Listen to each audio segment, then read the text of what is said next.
કેમ છે બાળકો? મજામાં? જો આપણે છેલ્લા લેક્ચરમાં વિધેય પ્રકરણ શરૂ કરેલું છે, બરાબર છે. એમાં પહેલો ટોપિક આપણે લીધેલો છે સ્વાધ્યાય 1.2 એકીક અને વ્યાપ્ત વિધેય, બરાબર છે.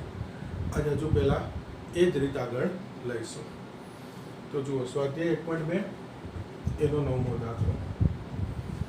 આ વિધેય છે n થી n, fn n+1/2 n અયુગ્મ હોય ત્યારે અને n/2 n યુગ્મ હોય ત્યારે બે ભાગમાં આપેલું છે કે આ પ્રદેશગણમાંથી તમે એનની કિંમત મૂકો. એ કિંમત જો અયુગ્મ સંખ્યા હોય તો અહીંયા મૂકવાની અને યુગ્મ સંખ્યા હોય તો અહીંયા મૂકવાની. એટલે પહેલાં આપણે એક એક વિધેય ચેક કરવું છે. તો એક મૂકીશ f1. 1 એટલે કેવી સંખ્યા? અયુગ્મ, તો અહીંયા મૂકવાની.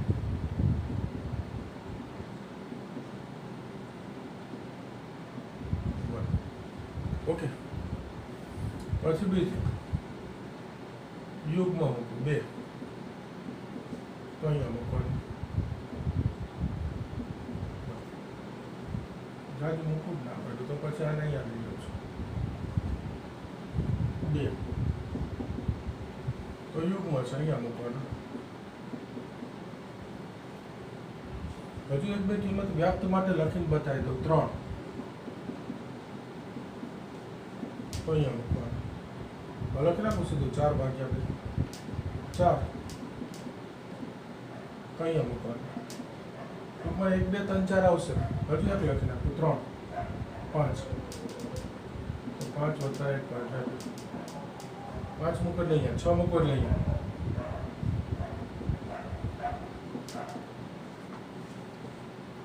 તો જુઓ, આના આધારે આપણે નક્કી કરી શકીએ કે 1 is not equal to 2 માટે f of 1 is equal to f of 2 iq. આ બે જુદી જુદી કિંમત જવાબ સરખો. આ બે માટે લખી શકાય, આ બે માટે લખી શકાય, પણ આપણે પહેલા માટે જ લખ્યા ને, તેથી એક એક વિધેય નથી. થઈ ગયું? હવે વ્યાપ્ત માટે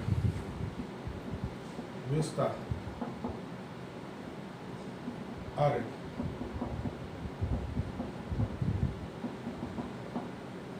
જોજો, બધી સંખ્યા આવશે. 7 મૂકીશ એટલે 4 આવશે, 8 મૂકીશ એટલે 4 આવશે. તો આ બધી સંખ્યા એટલે n ગણ કહી શકાય કે નહીં? જુઓ છો, અને સહપ્રદેશ ગણ પણ n છે. તો વિસ્તાર બરાબર સહપ્રદેશ થયો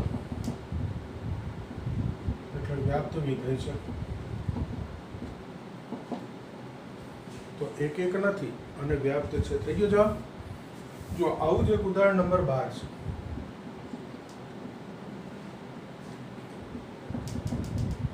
n થી n x+1 x - 1. અહીંયા લખેલું છે x અયુગ્મ અને અહીંયા લખેલું છે x યુગ્મ. એક એક અને વ્યાપ્ત જોઉં છું. તો પહેલું f1, 1 એટલે અયુગ્મ, તો અહીંયા મૂકો. બીજું f2, 2 એટલે યુગ્મ, તો અહીંયા મૂકો. 2 + 1, 3 અહીંયા મૂકીશ. 3 + 1 તો કે 4. અહીંયા બતાવી દો. હજુ 5 અયુગ્મ છે, 5 + 6, 4 મૂકો એટલે યુગ્મ. અહીંયા જો અયુગ્મ આ બાજુ, યુગ્મ આ બાજુ, એવું લખ્યું. 4 - 3, 6 યુગ્મ, 6 + 5. તો જો આમાં 1, 2, 3, 4, 5, 6 બધા જવાબ જુદા જુદા આવે છે. એનો અર્થ એક એક વિધેય છે.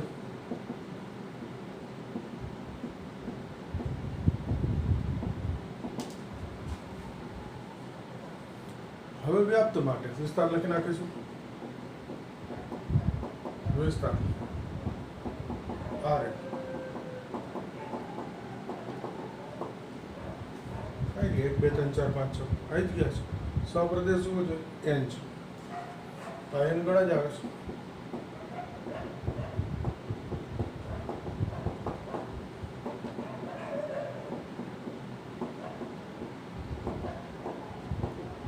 તેનો અર્થ વ્યાપ્ત વિધેય છે. ક્લિયર? એક એક છે વ્યાપ્ત છે, ગઈકાલની જ રીતે આગળ છેલ્લા લેક્ચરમાં જે ભણેલા છીએ છે. ખ્યાલ આવી ગયો? જોઈ લો.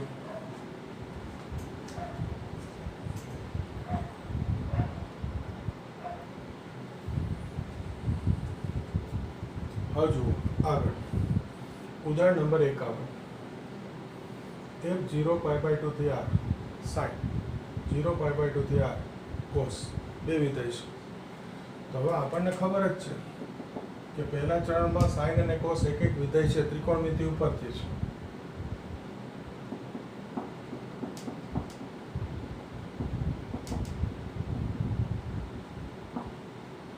x લખી જ નાખું છું, રકમમાં છે એટલે.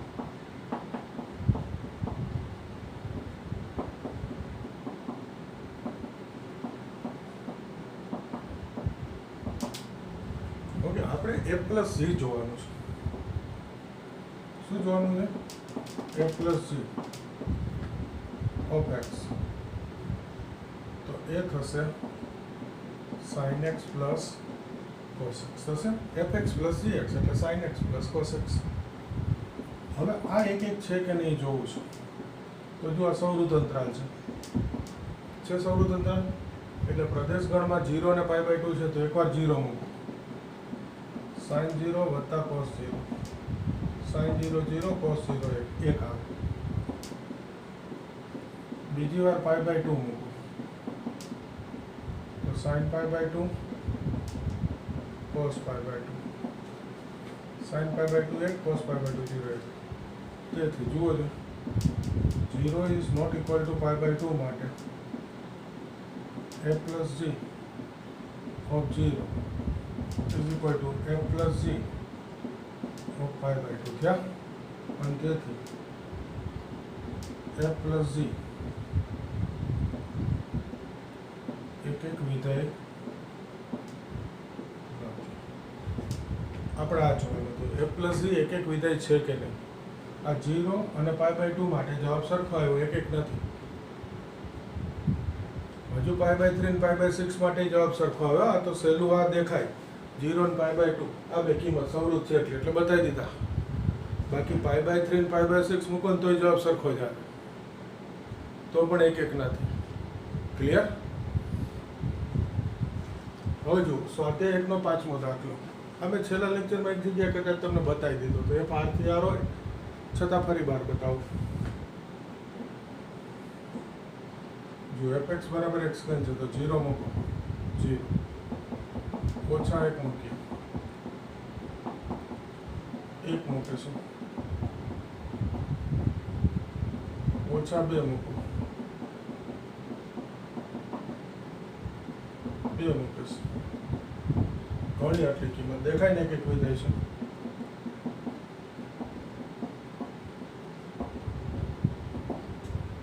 વિસ્તાર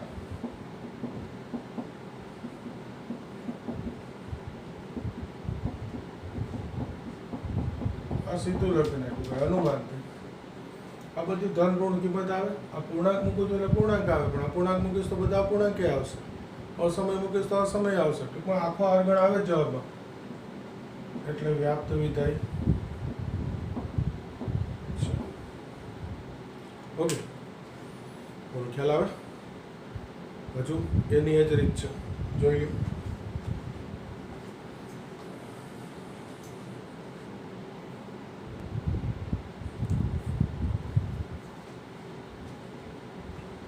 જો સ્વાધ્યાય 1 નો 4થો દાખલો.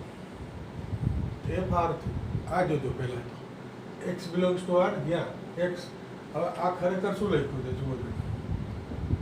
અને લખવું હોય તો -1 થી 1 વિવૃત અંતરાલ લખ્યો છે કે નહીં. x બિલોંગ્સ ટુ r અને x -1 થી 1 ની વચ્ચે ઓર ઇક્વલ નથી તો વિવૃત અંતરાલ છે કે નહીં. તો આને સરળ રીતે લખો તો આ લખાય. ટૂંકમાં આ જોજો આ છે.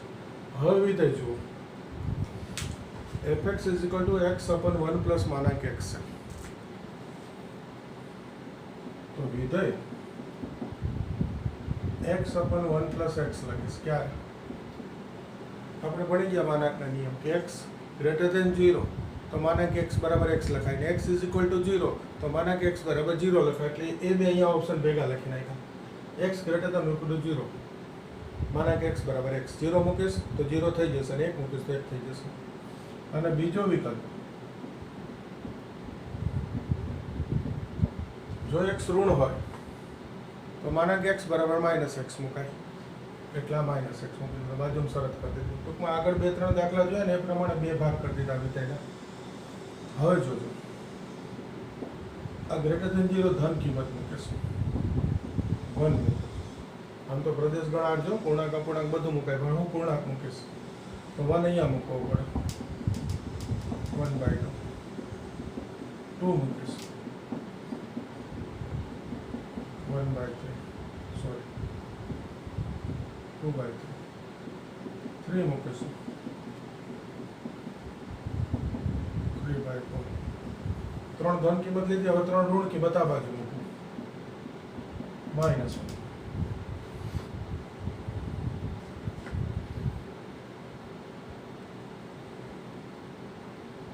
-1 એટલે અહીંયા મૂકે -1. આ માઇનસ માઇનસ પ્લસ તો -1/2. -2 અહીંયા મૂકવાનું -2/1 + 2 -2/3 -3 -3/4. તો જુઓ, જો જુદી જુદી કિંમતના જવાબ જુદા જુદા આવે છે એટલે અનુમાનથી એટલું તો નક્કી થઈ ગયું, એક વિધેય છે. ઓકે, આવું રિકલ નથી લખું, કાઢી નાખું છું. ઓકે, હવે જોજો બીજું વિસ્તાર. ધ્યાનથી જોજો વિસ્તાર, એ જરાક સમજવાની વસ્તુ છે. આ બધા એવા આવશે, કારણ કે ધન મૂકશો અહીંયા આવશે, આ x સરખો ને આમાં છેદમાં 1 વધારે, ટૂંકમાં અંશ કરતા છેદ 1 જેટલો વધુ છે. હંમેશા અંશ કરતા છેદમાં 1 ઉમેરવાનો. જુઓ, છેદ મોટો આવશે. હવે અંશ કરતા છેદ મોટો એટલે ભાગાકાર 0 થી 1 ની વચ્ચે આવે. એ જ વસ્તુ ઋણમાં થાય છે. જુઓ, અહીંયા માઇનસ મૂકીશ એટલે આ માઇનસ માઇનસ પ્લસ થશે, એટલે ફરી અંશ કરતા છેદ 1 જેટલો મોટો થઈ જશે. એટલે આ જુઓ, છેદ મોટો હશે એટલે ભાગાકાર 0 થી 1 ની વચ્ચે, પણ આગળ માઇનસ છે એટલે -1 થી 0 ની વચ્ચે. તો આનો વિસ્તાર ગણ છે એ -1 થી 1 ની વચ્ચે જ આવશે. તો વિસ્તાર બરાબર સહપ્રદેશ થઈ ગયો. જોઈએ,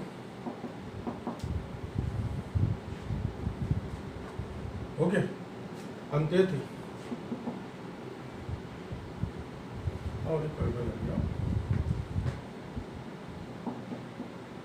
વ્યાપ્ત વિધેય છે. વિસ્તાર બરાબર સહપ્રદેશ થઈ ગયો એટલે વ્યાપ્ત વિધેય થઈ ગયું.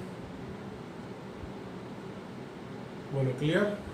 આ દાખલો આ રીતે જુઓ તો જ સહેલો લાગે, એ પછી ક્યાંક તમે છાપેલી રીત જોશો તો મેળ નહીં આવે તમારે. ઓકે, આ જ કરવું પડે. ફરી એકવાર કહી દો, સારી રકમ છે. પહેલું તો આ સહપ્રદેશ સમજો, x બિલોંગ્સ ટુ r, જ્યાં x એ -1 થી 1 ની વચ્ચે, તો એનો અર્થ તો વિવૃત અંતરાલ સીધો લખાય. -1 થી 1 અંતરાલ હંમેશા r ના ગણ જ છે, એટલે આમાં r ગણ છે એવું કેવું ના પડે. -1 થી 1 વચ્ચેની બધી કિંમત આવી ગઈ. બીજું આ વિધેય, તો કે માનાંકનો ઉપયોગ કર્યો. આપણે માનાંકના 3 નિયમ જોયા હતા. માનાંક x બરાબર x, 0 અને -x.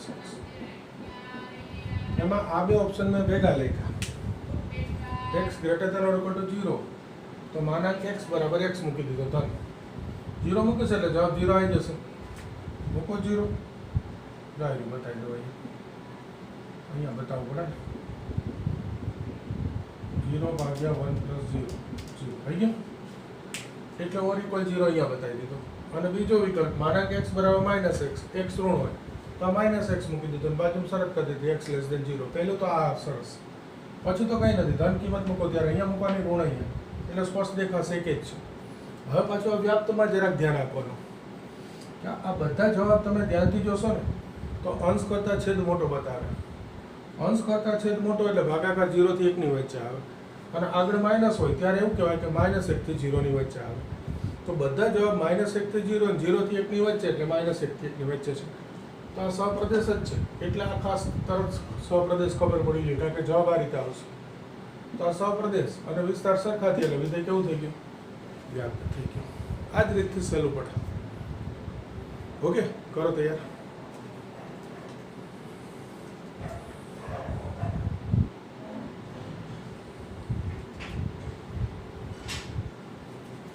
હવે જો આપણે એક નવો શબ્દ શીખવાડું છું. એફ એ થી બી એક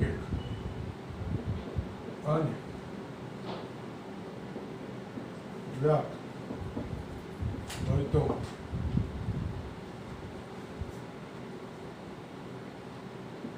એફ નું પ્રતિવિધેય એફ ઇનવર્સ બી થી એ. જો એફ એક અને વ્યાપ્ત હોય તો એનું પ્રતિવિધેય મળે, અને એ પ્રતિવિધેય દર્શાવવા માટેનો સંકેત છે એફ ઇનવર્સ, અને વંચાય એફ ઇનવર્સ. પ્રદેશ અપ્રદેશ બદલાઈ જાય રસપ્રસ, એટલે બી થી એ થઈ જાય. તો એની શરત શું છે? એક અને વ્યાપ્ત હોય. આપણે અત્યાર સુધી શું શીખી ગયા કે વિધેય એક છે કે નથી, વ્યાપ્ત છે કે નથી, નક્કી કરવાનું. પણ જો એ વિધેય એક પણ હોય અને વ્યાપ્ત પણ હોય, બંને હોય, ત્યારે એનું પ્રતિવિધેય મળે. હવે આ પ્રતિવિધેય છે એ મેળવવાની પણ પાછી બે રીત છે. એટલે મેં પહેલા વ્યાખ્યા લખી. કારણ જે રીતે એક વ્યાપ્તની બે રીત હતી, એક મેં કીધું હતું કે આપણે મૂલ્ય આધારિત જે શીખી ગયા, અને બીજી વ્યાપક. એ જ રીતે વ્યાપ્ત વિધેયની પણ બે રીત છે. તો પહેલા આજે હું તમને એ બાકીની જે એક અને વ્યાપ્તની વ્યાપક રીત છે એ શીખવાડીશ. અને એમાં હું એવી જ રકમ લઈશ કે જે એક પણ હોય અને વ્યાપ્ત પણ હોય. એટલે એક વ્યાપ્ત હશે એટલે એના આધારે હું સીધું એનું પ્રતિવિધેય લખી નાખીશ. એટલે પ્રતિવિધેયની પહેલી રીતે શીખવાડી દઈશ, પછી બીજી રીત શીખવાડીશ. અત્યારે જે પ્રતિવિધેય શીખવાડું છું રીત, એક ટેક્સ્ટબુકમાં કદાચ નથી આપેલી, પણ છે, ચાલે એવી છ રીત ચાલે છે. એટલે બધા એ ધ્યાનથી જોઈ લેજો, બરાબર છે? તો પહેલા આ જરાક જોઈ લો, પછી આપણે દાખલો જોઈએ, બરાબર છે? તો હવે જોજો, આપણે દાખલામાં જવું છે. કયો દાખલો લેવાના માટે? તો એના માટે કાલ આપણે જોયો હતો દાખલા નંબર 7, એનો પહેલો. એમાં રકમ હતી એફ આર થી આર, fx બરાબર 3 - 4x. ઓકે, આ રકમ હતી. આ કરીશું. ચલો જુઓ. હવે જુઓ, આને મેં તમને સુરેખ વિધેય કીધું હતું. એક અને વ્યાપ્તની વ્યાપક રીત લઉં છું. જોજો, x1 x2 belongs to R. પ્રદેશ અસ્પષ્ટ લખવાનું, R થી R હોય એટલે પ્રદેશ કે સહપ્રદેશ. મેં લખી નાખ્યું પ્રદેશ. પ્રદેશ ગણમાંથી બે કિંમત લેવા માટે fx1 is equal to fx2. તેથી fx1 બરાબર fx2 લેવાનું. હવે ધ્યાનથી જોજો, આ x ના સ્થાને x1 મૂકવું પડે, fx1 એટલે, અને fx2 એટલે x ના સ્થાને x2 મૂકી દેવાનું. આ બે સરખાઈ દેવાના. આ 3 3 જશે.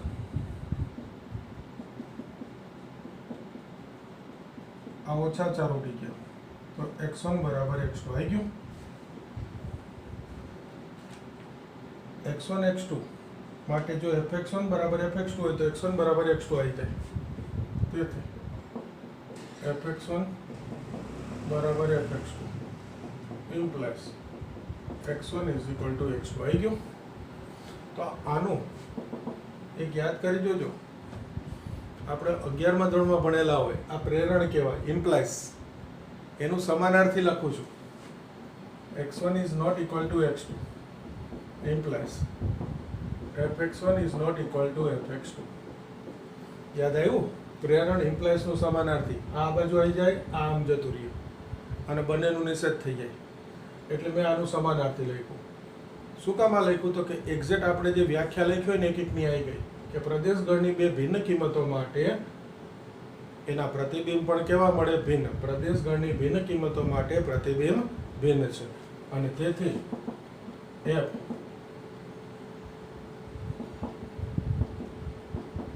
એક વિધેય છે. આવી ગયું? આ વ્યાપક રીત. જુઓ ફરી એકવાર કહી દઉં, એક વિધેય સાબિત કરવાની વ્યાપક રીત આ છે કે x1 x2 પ્રદેશગણની બે કિંમત લેવાની. એના માટે fx1 બરાબર fx2 લખવાનું. હવે fx1 એટલે અહીંયા રકમમાં x ના સ્થાને x1, fx2 એટલે રકમમાં x ના સ્થાને x2 મૂકી દેવાનું. એટલે x1 બરાબર x2 આવશે. આવે જ x1 બરાબર x2 જ આવે. ખાલી લખવા માટે જોઈએ આ વ્યાપક. આમાં અર્થ કાંઈ સમજાય નહીં. એ મેં ઓલા મૂલ્ય લઈને કર્યું ને એમાં સમજાય. વ્યાપકમાં અર્થ નહીં સમજાય તમને, અને ટ્રાય બી ના કરતા, બસ આમ લખી લેવાનું. એટલે પછી આ લખી નાખ્યું કે આ સાબિત કર્યું. તો એનું સમાનાર્થી કે x1 is not equal to x2. આ એટલે લખું છું કે વ્યાખ્યા દેખાય. પ્રદેશગણની ભિન્ન કિંમતો માટે પ્રતિબિંબ ભિન્ન મળે એટલે વિધેય એક જ છે. હવે વ્યાપ્તની વ્યાપક રીતે લઉં છું. જોજો, y બિલોંગ્સ ટુ r સહપ્રદેશ માટે, y બિલોંગ્સ ટુ r સહપ્રદેશ ગણ માટે. હવે જે ઘટક ધારો એ કોનો ધારવાનો? સહપ્રદેશ ગણનો. fx બરાબર y લેતા, fx બરાબર y લેવાનું. એટલે fx છે એના બરાબર y મૂકી દેવાનું. 3 ઓછા 4x બરાબર y મૂકી દીધો. આમાંથી x શોધવાનો. fx બરાબર y લઈને શું કરવાનું? x શોધવાનું. તો જુઓ 3 ઓછા y 4x. તો x બરાબર શું થઈ ગયું? આ x આવી ગયો.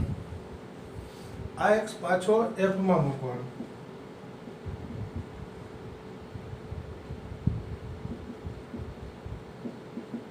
આ x પાછો વિધેયમાં રકમમાં x ના સ્થાને મૂકવાનો. 3 ઓછા 4 x ની કિંમત મૂકી દીધી. 3 ઓછા y બાકી 4. હવે એનું સાદુરૂપ આપવાનું એટલે y આવી જશે. y જ આવે ભાઈ. fx બરાબર y મૂકી અને x શોધું. એ જ x પાછો fx માં મૂકી દઉં તો જવાબ y જ આવે ને. આવે જ y બધા દાખલા. આને કહેવાય કે તેથી y બિલોંગ્સ ટુ r સહપ્રદેશ માટે x બિલોંગ્સ ટુ r પ્રદેશ. અહીંયા પ્રત્યેક લખાય, પ્રત્યેક, અને અહીંયા લખાય કોઈક. કોઈક કોઈક x બિલોંગ્સ ટુ કોઈક આમ થાય ને, યાદ કરો 11મું ધોરણ. પ્રત્યેક y બિલોંગ્સ ટુ r સહપ્રદેશ માટે કોઈક x બિલોંગ્સ ટુ r પ્રદેશ મળે કે જેથી fx બરાબર y થાય અને તેથી f વ્યાપ્ત વિધેય છે. તો આ વ્યાપ્તની વ્યાપક રીત. ફરી એકવાર, y સહપ્રદેશમાં ધારી fx બરાબર y લેવાનું. એમાંથી x શોધવાનો. fx મૂકી દેવાનું રકમ જોડે. એમાંથી x શોધવાનું. એ જ x ની કિંમત પાછી fx માં મૂકવાની. એટલે y આવી જાય. y આવી જાય એટલે આ વાક્ય લખી નાખવાનું. ગોખેલું ફર્સ્ટ ક્લાસ. પ્રત્યેક y બિલોંગ્સ ટુ સહપ્રદેશ માટે કોઈક x બિલોંગ્સ ટુ પ્રદેશ મળે જેથી fx બરાબર y થાય. તેથી લખી નાખવાનું વ્યાપ્ત વિધેય છે. તો આ વ્યાપક રીતે. આમાં સમજાય કાંઈ નહીં. રીત સાવ સરળ. સમજાય કાંઈ નહીં, ખાલી લખી રાખવાનું. પેલા મૂલ્ય લો ને તો દેખાય તમને, સમજાય કે હા એક એક કિંમત જુદી જુદી મૂકું, જવાબ જુદો જુદો આવે છે કે બે જુદી કિંમત માટે જવાબ સરખો થઈ ગયો તો એક એક છે કે નહીં, આ તમને સમજાય. પછી વિસ્તાર ગણ છે એ આખો સહપ્રદેશ ગણ આવે છે તો કે હા વ્યાપ્ત છે. વિસ્તાર ગણ છે આખો સહપ્રદેશ ગણ નથી આવતો તો કે ના વ્યાપ્ત નથી. એ દેખાય, સમજાય, બધું થાય. આમાં કાંઈ ના થાય. આમાં રીત દેખાય ખાલી. તો એક એક અને વ્યાપ્તની વ્યાપક રીત છે. હવે આ લખું ને એટલે જોડે મને પ્રતિવિધેય લખી નાખવાની ઈચ્છા થાય, તમને સમજાશે. હા લખી જ નખાય. શું કામ? કે જો હું વ્યાપક રીતથી એક એક અને વ્યાપ્ત વિધેય શોધું તો છેલ્લે તો એક જ સ્ટેપ છે પ્રતિવિધેય. ટેક્સ્ટબુકમાં આટલી રકમ હતી. હવે પ્રતિવિધેય ટેક્સ્ટબુકમાં નહોતું એટલે આ લીટી દોરી દીધી. એફ ઇનવર્સ મળે અથવા એફ ઇનવર્સનું અસ્તિત્વ છે. એફ ઇનવર્સ પ્રદેશ સહપ્રદેશ બદલી નાખો. આર થી આર એ તો બદલી નાખો તો આર થી આર જ દેખાય. એફ એક્સ બરાબર એફ ઇનવર્સ એક્સ બરાબર શું લખવાનું? પ્રતિવિધેય આવી ગયું આમાં. એટલે આ જે આવે ને એ પ્રતિવિધેય કહેવાય. આ વાય લખો તો એફ ઇનવર્સ વાય કહેવાય અને એક્સ લખું તો એફ ઇનવર્સ એક્સ લખાય. મારે એફ ઇનવર્સ એક્સ લખવો હોય એટલે છેલ્લે હું આ અક્ષરને એક્સ લખી નાખીશ. 3 - x ભાગ્યા 4 પતી ગયું. આ જે x બરાબર આવે ને એ પ્રતિવિધેય છે. બે સ્ટેપ લખવા પહેલા લખાય f ઇનવર્સ y 3 - y ભાગ્યા 4 પછી લખાય તેથી f ઇનવર્સ x 3 - x ભાગ્યા 4 એટલાને સીધો x લખી નાખવાનો. મૂળ વસ્તુ આ x બરાબર જે આવે છે ને ભાઈ આ એ છેલ્લો આન્સર છે પ્રતિવિધેય. એટલે પ્રતિવિધેયમાં આ રીત સહેલી પડે ને જો હું વ્યાપક રીતથી એક અને વ્યાપ સાબિત કરું તો પછી સીધું એક સ્ટેપ જ લખવાનું રહે ને પ્રતિવિધેય તો પછી આ સહેલું પડે. બીજી રીતે શીખવાડીશ છે બુકમાં એટલે એ તો શીખવાડી જ પડે ને એ બુકમાં આપીશ. ઓકે પણ ધીમે ધીમે બધું શીખવાડી દઈશું. આટલું તૈયાર કરો.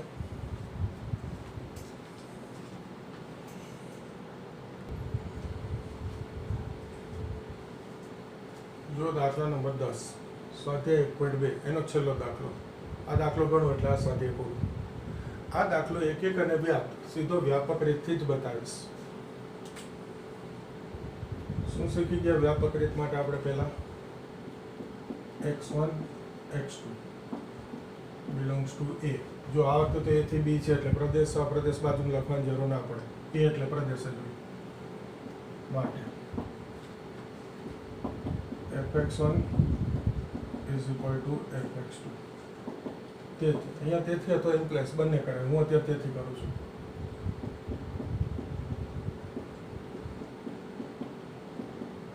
જો fx1 એટલે અહીંયા x1 મૂકવાનું, fx2 એટલે અહીંયા x2 મૂકી દેવાનું.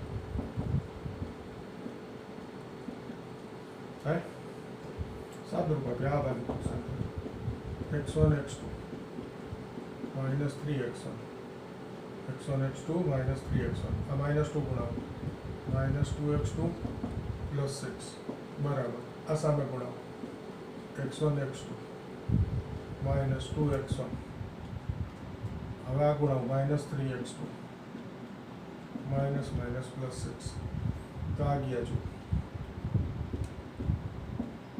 ઓકે આ ડાબી બાજુ -3 +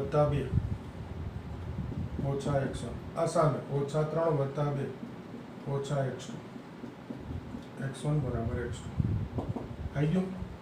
આવે જ ભાઈ fx1 બરાબર fx2 મૂકીને સાદું રૂપ આપો એટલે x1 બરાબર x2 જ આવે. કોઈ શંકા જ નહીં. તેથી લખી દો fx1 is equal to fx2 implies x1 બરાબર x2. તેથી આનું સમાનાર્થી x1 is not equal to x2 implies fx1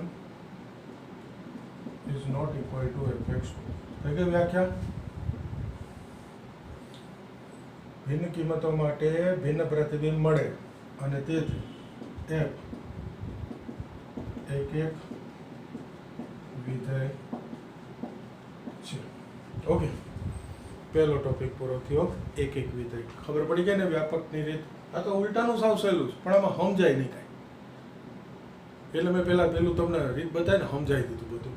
હવે વાંધો નહીં. જુઓ x1 x2 પ્રદેશ fx1 બરાબર fx2 સાદુરૂપ આપો એટલે x1 બરાબર x2 આવે. આ ફિક્સ 3 વાક્ય લખી નાખો. એક છે. વ્યાપ માટે ફરીએ જ y belongs to b. આ તો b છે એટલે સહપ્રદેશ જ છે ભાઈ. પ્રત્યેકની નિશાની કરી દો. ઉભા રહેજો.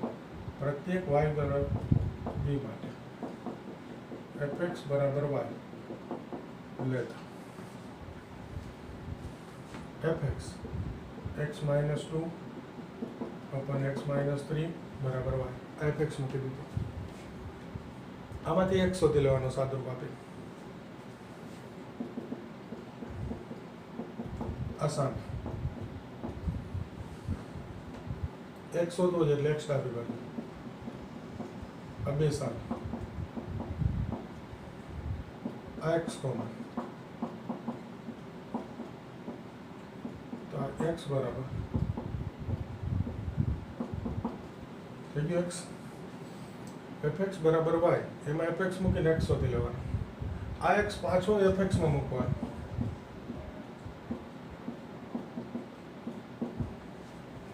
મૂકો અહીંયા.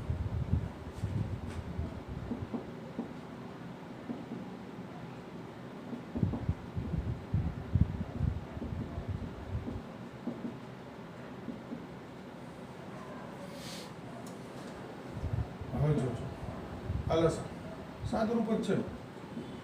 ઓછા 2 ગુણાય તો ઓછા 2 ઓછા ઓછા વત્તા 2 હોય.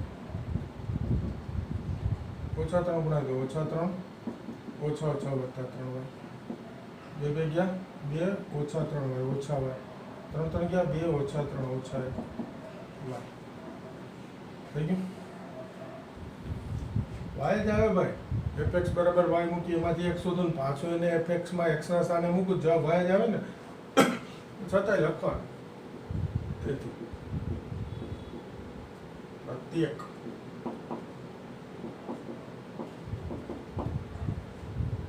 કોઈક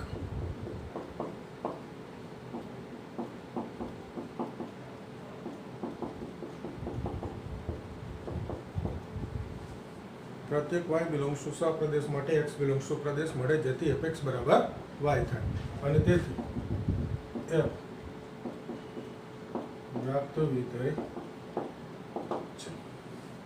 થઈ ગયું વ્યાપ્ત. ટેક્સ્ટબુકમાં દાખલો અહીંયા સુધી છે. આ ટેક્સ્ટબુક વ્યાપ્ત વિધેય છે. હવે તમને ખબર છે કે વ્યાપ્ત લખવું એટલે પ્રતિવિધેય આવી જ ગયું હોય. ક્યાં છે પ્રતિવિધેય? આવી. આ પ્રતિવિધેય. તેથી f ઇનવર્સ સારી ભાષામાં લખી શકાય અસ્તિત્વ છે. તેથી f ઇનવર્સ b થી a f inverse of x સીધું x જ લખું છું.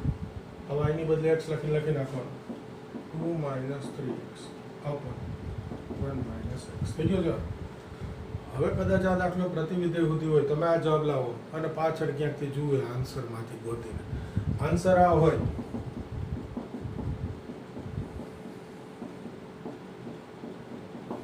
તો આ બે એક જ કહેવાય ને ભાઈ. ઉપર નીચે માઇનસ ગુણાવી દીધા, અહીંયાથી માઇનસ કોમન, છેદમાંથી માઇનસ કોમન, પ્લસ થઈ ગયા, ખાલી આ ક્રમ બદલાઈ નાખ્યો. તો આ લખો કે આ લખો બે એક જ કહેવાય પ્રતિવિધેય. હો ભાઈ, એ બી છતાં બતાવી દીધું. તો જુઓ આ બીજો દાખલો. જુઓ લંબાઈ વધી ગઈ. વ્યાપક રીતનો ઉપયોગ કરું ને એટલે ક્લિયર. વ્યાપક રીતનો ઉપયોગ કરીએ એટલે દાખલા લાંબા થઈ જાય. પણ છતાં વ્યાપક રીત શીખવાય. શા માટે? તો કે આ પ્રતિવિધેયના દાખલા હોય ને એમાં વ્યાપકની જરૂર પડે. કારણ કે તો જ આ મળે વ્યાપક કરું. બરાબર છે. એટલે પ્રતિવિધેયની આ રીત શીખવાડવા માટે જરૂર હતું. એટલે એમાં મેં પ્રતિવિધેયની આ રીત બી શીખવાડી દીધી કે જે અત્યારે ટેક્સ્ટબુકમાં નથી. અને બીજું એક અને વ્યાપ્તની વ્યાપક રીત પણ શીખવાડી દીધી. એ તો ટેક્સ્ટબુકમાં છે ને એટલે એ બી શીખવું તો પડે. બે કામ ભેગા થઈ ગયા. કરો.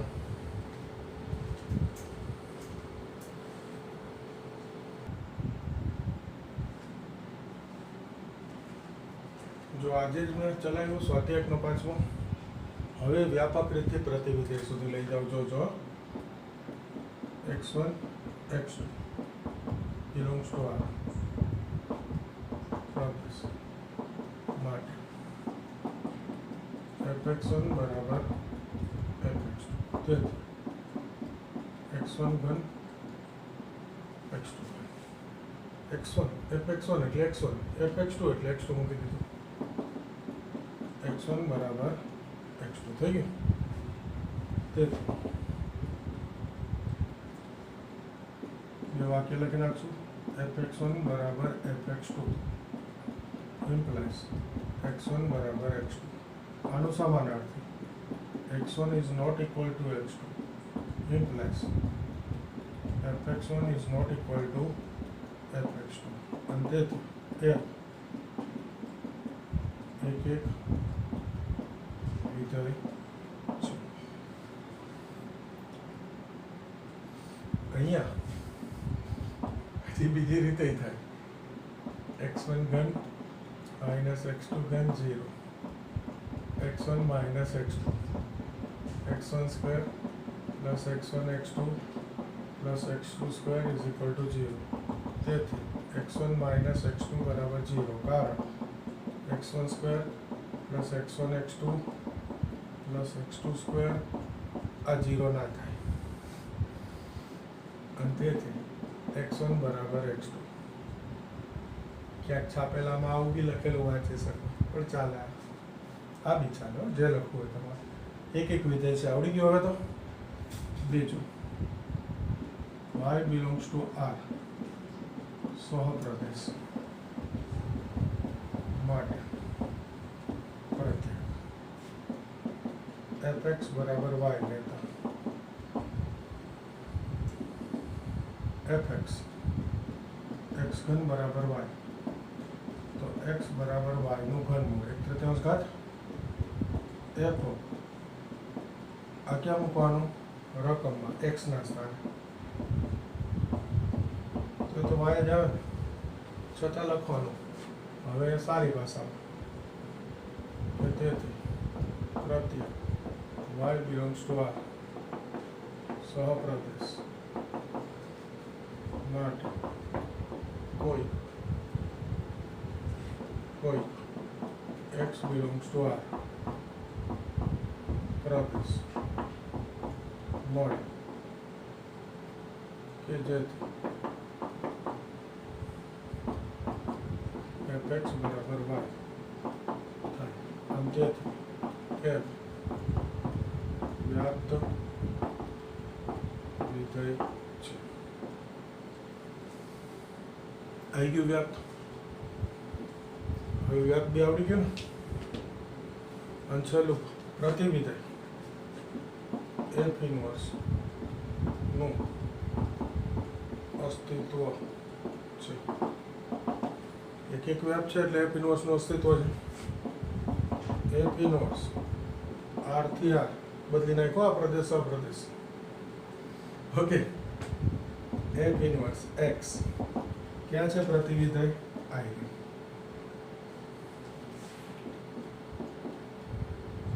ટૂંકમાં ઘનમૂળ x થઈ ગયું. જો દાખલો વ્યાપક રીતથી કરીએ ને તો અહીંયા સુધી આવે, પછી આ તો ઉમેરી શકાય. બોલો, ખ્યાલ આવે છે? ક્લિયર? આ વ્યાપક રીત આજે આ તો સાવ સહેલી જ છે આમ તો, પણ જો આ થિયરિકલ પ્રકરણ જ થિયરિકલ. જો ભાઈ મારાથી કંઈ ના થાય, જે પ્રકરણમાં જે છે હું શીખવાનું છું. તમે કહો કે સર આવું બધું લખવાનો કંટાળો આવે, તો એ ન ચાલે. કંટાળો આવે, લખવું પડે. છે પ્રકરણમાં એટલે કરવું પડે. થિયરિકલ જ છે પ્રકરણ, અને જે છે એ છે. હું એ ના બદલાઈ શકું, હું જે છે એ શીખવાડી શકું. એટલે કંટાળો હવે ન ચાલે, આ કરવાનું છે. ઓકે, હવે આજે મેં તમને દાખલા ગણાવ્યા ને, એમાં પહેલો જ મેં તમને સુરેખ બહુપદી ચલાવ્યો. એવો એક દાખલો ગણવા આપું છું. જોજો, f R થી R fx બરાબર 3x - 2 નું પ્રતિવિધેય શક્ય હોય તો મેળવો.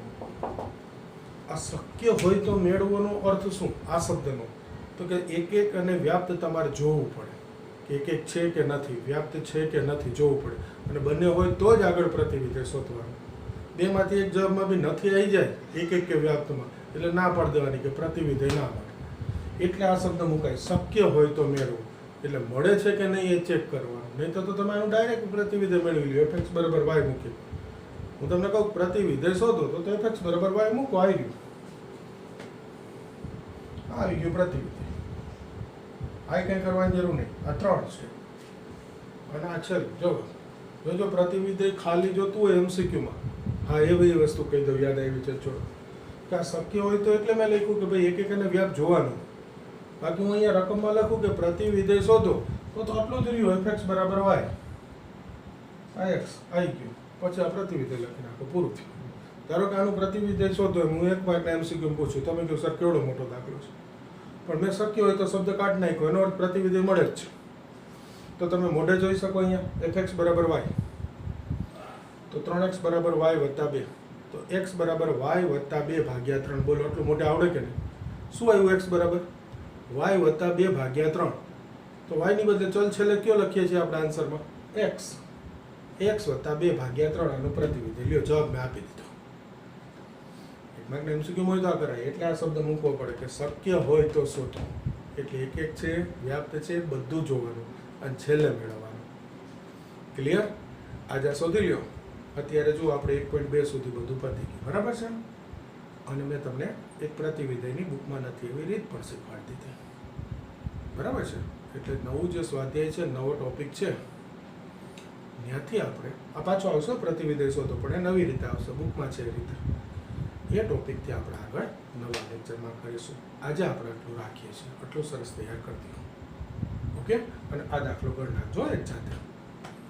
મૂલ્યથી નહીં, વ્યાપક રીતે પ્રતિવિધય સુધી. ક્લિયર? જોઈએ.